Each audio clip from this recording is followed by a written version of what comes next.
What's up guys, and welcome back to my channel. My name is Dave. I am a photographer here in the Bay Area, and today I'm going to walk you through the Leica M11 menu and the settings that I use for all of my work, whether it's professional, personal. I'm using the same settings with a few small tweaks along the way, and I'll tell you all about them. This is not a deep dive into all of the menu layers or all the camera is capable of. Instead, it is simply just a look at how I've set this camera up and how I use it. If you're not familiar with my work, you can check out my website, it's linked below, or my Instagram. You can see the kind of work that I do and how I get the shots that I get out of this camera. So without wasting too much time, let's go ahead and take a look into the menu. I'm actually going to skip the whole favorites menu. We'll come to that in just a minute. And we'll start just on the main menu. And again, I'm gonna roll through this pretty fast, so just keep up.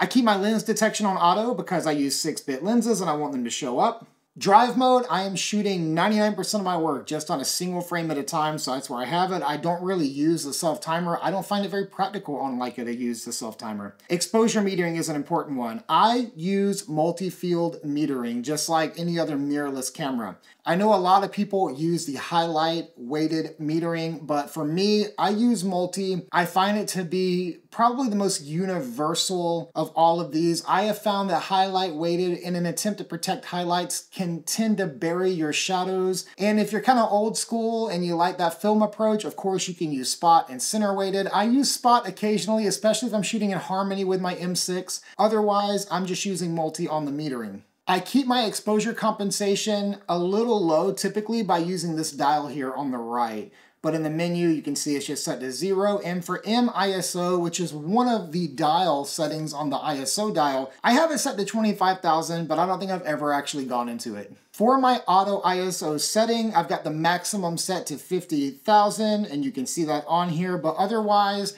I'm not really using that section too much. Here's an important one, the white balance. I do not use auto white balance, ever. I'm typically setting my white balance to what I think is going to just be the best in the environment that I'm shooting in. What that means is that if I'm outdoors, I'm typically somewhere between 5,200 on the lower end and 6,000 on the upper end. And when I'm indoors, I'm typically around 3,800 to 4,200 or so. I do this so that my photos have consistency in the white balance as I go through and edit them. Having consistency in your white balance and exposure makes copy and paste batch editing a lot faster. I just want to add real quick that if you like this kind of content and you find it helpful, be sure to hit that subscribe button. It helps this channel to grow, and I just am so thankful that you're here and you're still watching and you've subscribed. Let's keep going. I am shooting DNG for all of my commercial work and a lot of my personal work too, except there's one major exception. If I'm shooting stuff with the family, I will just throw it into JPEG. And I don't mean like family portraits, I mean just like out on a walk and I want to bring my Leica. I throw it into JPEG and I don't shoot DNG because I don't really anticipate editing those files. It's almost like my Leica becomes my phone camera whenever I bring it with me. Put it in JPEG mode, get the shots. And typically when I'm out shooting with the family and I'm just doing like walk-arounds, I'm putting the camera into the smallest JPEG setting, which is 18 megabytes. I leave auto review off. I do this because when I'm out shooting, I'm not wanting to just constantly have that screen pop up and have to review the image. Especially when I'm using the rangefinder, which is 99% of the time, I don't want the screen lighting up in my face when I've got the camera up to my face. I do not use any of the in-camera noise reduction for the shutter. I've got it set to hybrid, which what that means is that it's going to prioritize the mechanical shutter up to a certain point, which I believe is 1/4000, and then it's going to flip to an electronic shutter to get me that really wide open bright light look if I need it. It's pretty rare that I'm shooting that high.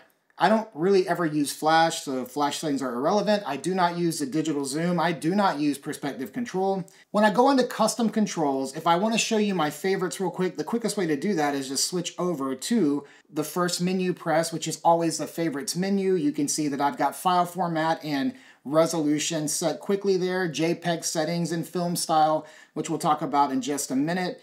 And then digital zoom, should I ever want it, which I never do. I've got the Leica Photos app and a format on the next page for when I want to use that. Back to the custom control. I've got the wheel set for exposure compensation so I can quickly tick it down or up as I want. I've got the backside LED and the bottom LED both turned on, and I've got touch mode turned on so that if I do want to review a photo, I can just pinch in and look at the details. Let's take a look at the capture assistance. I've got exposure preview set to permanent, so if I'm on the back of the screen, I'm seeing what is real. And I've got the focus aid set to manual so that it's on when I want it on and it's not on when I don't want it on. The user profile is saved for my settings here. The display settings, I've got the brightness at 0 and I've got it on auto. The Leica Photos app is paired with my phone, and honestly, it is incredibly helpful, especially when I'm shooting family photos in small JPEG and I can just put them right on my phone and share them. My storage management, I'm shooting to the card first and to the internal second.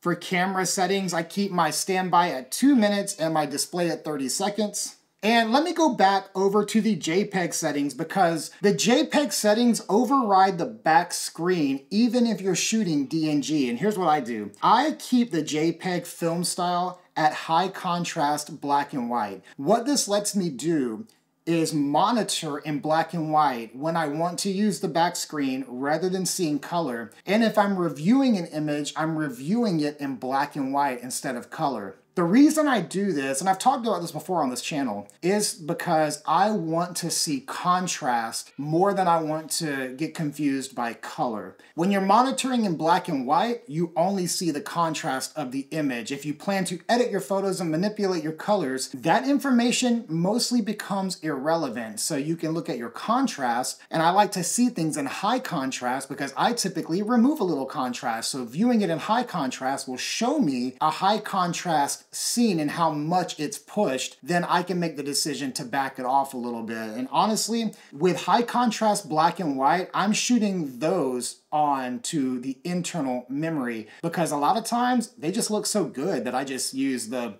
monochromatic look from the camera rather than any of the edits that I do. However, Jupiter Mono and Ilford FP4 from Very Good Presets are 100% my go-to black and white edits when I want to edit in black and white. This camera is not overly complicated. It doesn't have layers and layers and layers of menu settings that you have to dive into. This is how I set it up for everyday shooting. And if you just got a Leica or you're trying to get your menu dialed in, give these settings a try and see how they work for you. And at the end of the day, the settings should just serve the photographer. This is what I do, it serves me well. Leave a comment below and let me know if these are the same settings that you would do or if you would do something differently. I'd love to hear your feedback and your thoughts. As always, thank you guys so much for watching and I will see you next time.